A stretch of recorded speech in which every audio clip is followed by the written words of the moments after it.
I'm just going to repeat that part slightly. But yeah, so edu.sphero.com is the online component to the app that you're actually using on your device to control the robots. So what we can do in the edu.sphero.com site is set up our classroom. We can get activities to students. We can get programs to students. We can get programs from students.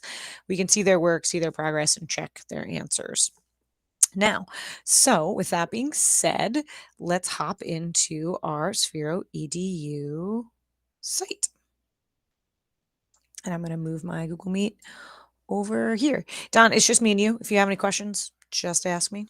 All right. So when you first get into Sphero Edu, it should look something like this, right? You have your name, you have your classes, you have your content. If we have time, we can get into sort of how you actually construct an assignment. Since it's just the two of us, we probably will. And then on the left-hand side, you have activities and programs. Activities are going to be the Sphero activities, right? Or community activities that exist. So these are things that can be assigned to your students. And then we have programs. The programs are going to be actual programs that contains code that can either be manipulated or changed, right? So these are all ones that have been created by Sphero for different apps they have. If you know the educator booklet that comes with your class pack of robots, this is where you could find the programs. Yes. So in the back of that, you have like a bunch of little lessons you can do. Here's lesson 4, which is food webs. This would be the program that you could assign with students that goes with food webs. Okay, so you can find those here. The activities, very similar. I'm pretty sure I can type in food webs. We will talk a little bit about the slight differences between activities and programs. Activities actually have built-in instructions, right? So they kind of appear on the left-hand side, and then on the right-hand side, you see the work. So let's hop right in. I'm going to click on the classes tab up here in the upper right-hand corner. You can see I have created a few classes. I've archived some classes. These are the students who are in my classes. When I click on a student's name, I'm going to be shown any assignments that they've been given. I'm also going to see their progress bar.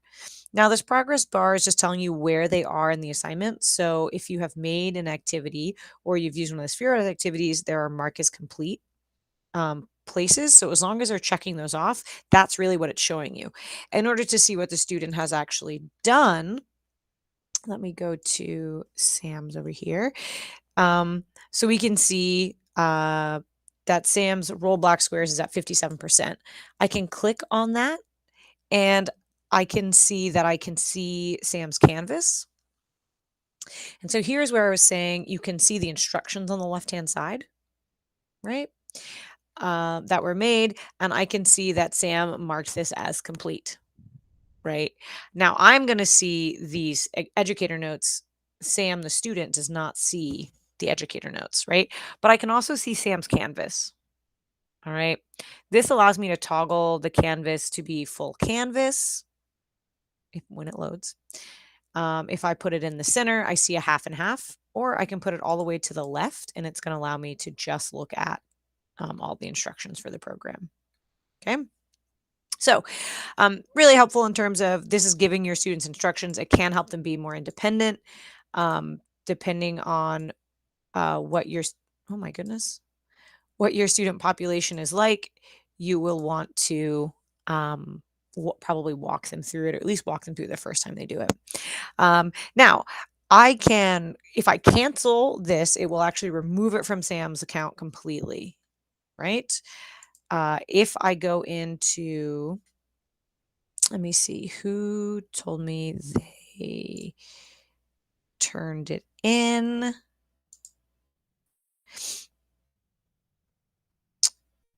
Success, you completed this activity. So I can have that approve button.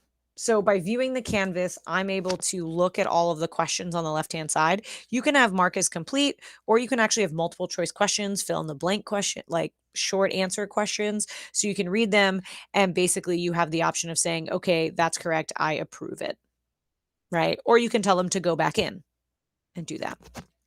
So you also can see any program that they've created. right, that they have done on their device. So if I go into like Tracy's, I can look at programs. I see that she also has this loop with light and sound, right? Which was not part of the assignments, but that's just a program she's worked on. So as a teacher, you can see any program that your student has started. Um, some of these uh, also, so this is from our students tab, right? So I can see my students, I can add students, edit the roster, which we will get into sort of how we do that. From assignments, I can actually see any assignments I have assigned. If I use the drop down menu, I can see the list of students, when they started it and when they've completed it. This would have to be actually marked completed, right? Like I have to check that green little box and it would give me that. But I can see a very quick snapshot of where my students are in their completion of this particular task. Similarly, I can go down to making waves and I can see that Sam is the only one who started it at 312 and they are 75% done. All right. And I can literally delete their assignment from here. So that's our assignments tab. I can edit assignments. I can select the assignment I would like to edit. Whoops. I don't know if it will actually. Oh, I think when it said edit, but really it just means delete the whole assignment. Yes.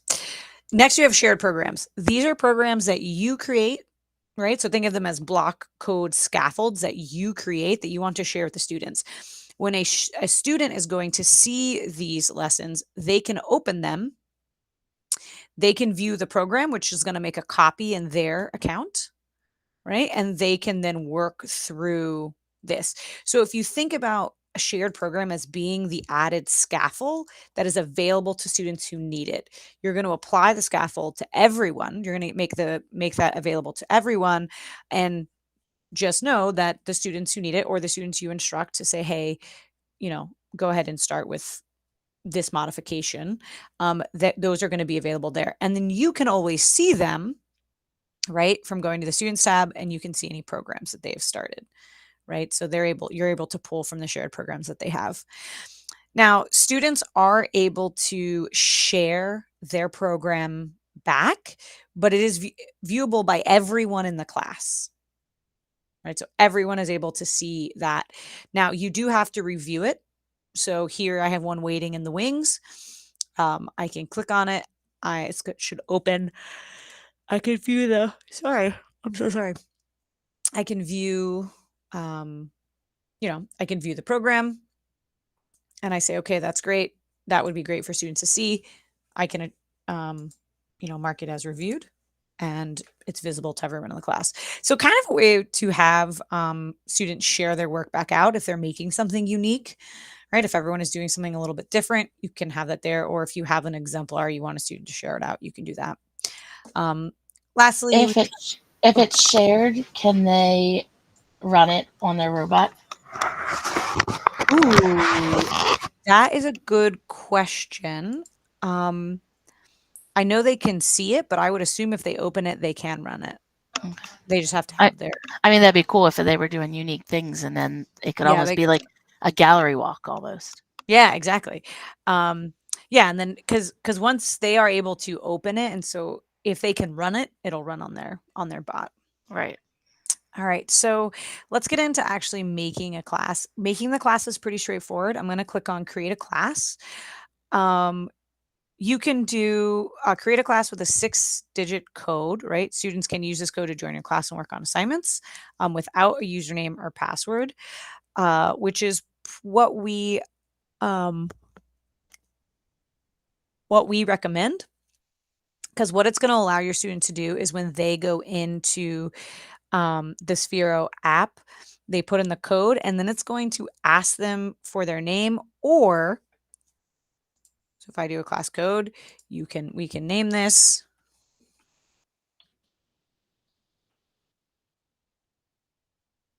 And if you would like to join this as a student, you can. You can do that from your app. Or if you want to join, this particular class. So as a teacher, I'm going to I have this code, which isn't gonna change. I can add students, which is gonna allow me to add a first name and a last initial, okay? Whoops, there we go. Or I can add students later.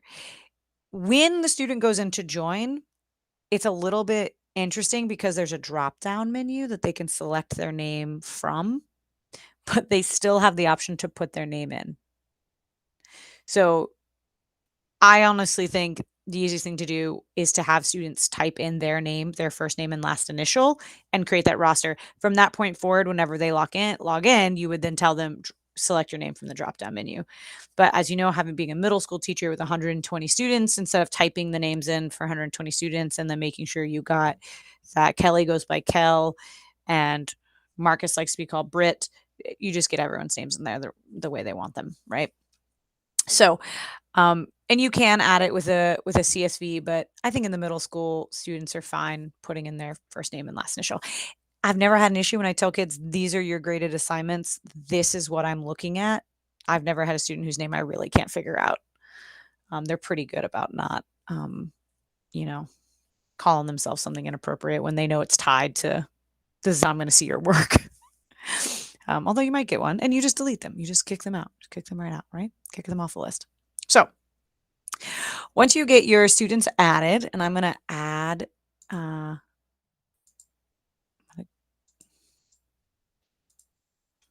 it's because I'm trying to click in the Google Meet, not on the. Okay. Okay. Submit. So I will see you there. You would show up in the drop down menu. You do not have anything assigned to you yet, right? I can assign you activities. I can also deactivate you. So remember how I said if you were in your class and you had someone who had a, um, you know, I clicked on them and I wanted to cancel it. This is actually going to remove it from Morgan completely. If I want to assign that back to Morgan, it's going to seem like I'm going to go to add activities. Whoops. So I'm going to go back in here and I'm going to go to Morgan and I'm going to go to assign activities. I can find my Roblox one. It seems like I'm going to assign this to my whole class, but because I started from Morgan, it's only going to assign it to Morgan. Right? But select your classes. Well, I want it to go to Morgan in the OIT classroom. Everyone else in the OIT classroom already has that activities. It's not going to assign it twice. It just feels like it is because you're like, I don't want everyone to have two of these. But if I go over to Paige only has the one, right? So it's just going to basically fill in anyone who you've deleted it from. So that's just kind of a nuance I wanted to cover. So I can go to assignments, add activities. These are going to be activities, like I said, ones that I've made. And then you have a Sphero activities, community activities, which are made by other folks. And you would simply click on it. This looks great. I can start the activity. I can see the canvas or I can assign it. I'm going to assign it to Don K. There we go. And now you have that on your screen. Okay. If I wanted to share any programs, when I click add program, it's going to then show me all of the programs that I have created. Right. So these are all programs. I have a lot of unnamed programs. I need to delete some of them. But it is going to show me all of the programs that I have created. So these are going to be those scaffolds I was talking about. And you would just select one. And I can submit that. So while this isn't an activity or a lesson they can turn in, they have where do I find the ones you assigned to me? So did you put in the class code? I did, but it told me it wasn't there. This one? Yeah. It just said not found. Oh, try one more time. Yeah, let me try again. Does it need to be cap locks, maybe? Oh, and this is the one do you have your Chromebook or do you have the app? Yeah. Make sure you're going through the app, not online. Oh, not online. Okay. Yeah, I have the app right here. Open. So I go to classes Yes. and then go, okay. When you first get in there, it should give you the option to join it to, like, join a class. It's thinking.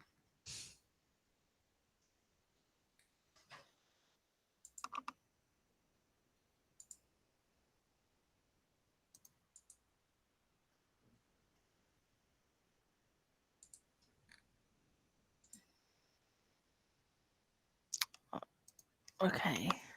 059.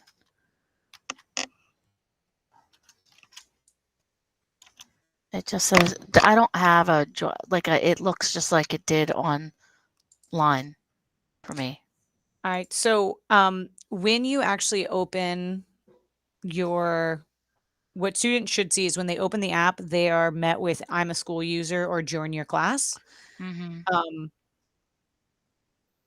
Oh, So, sorry, they click on "School," and then the next button should be "Join your class." So you may have to, like, sign out yeah, of the that's app what almost and go back to the yeah, original that's what I'm trying to do now. No, don't look for robots. They're all sitting right next to me, so They're all there. let's see. I'm trying to get to my sign out. Okay, sign out.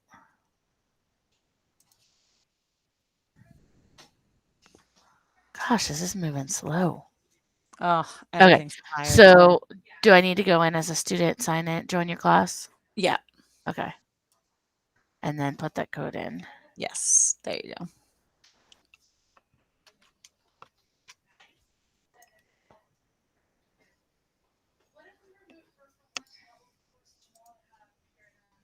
Okay, I'm getting in now. Perfect. And then you should see your name on a drop down. Yeah, I did. Perfect. Okay. Alright.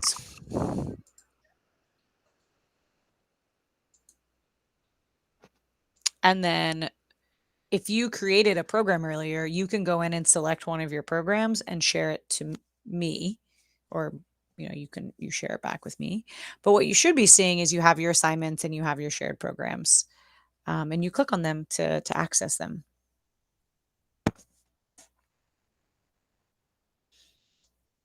And that in that way, it's actually the online version works really nicely.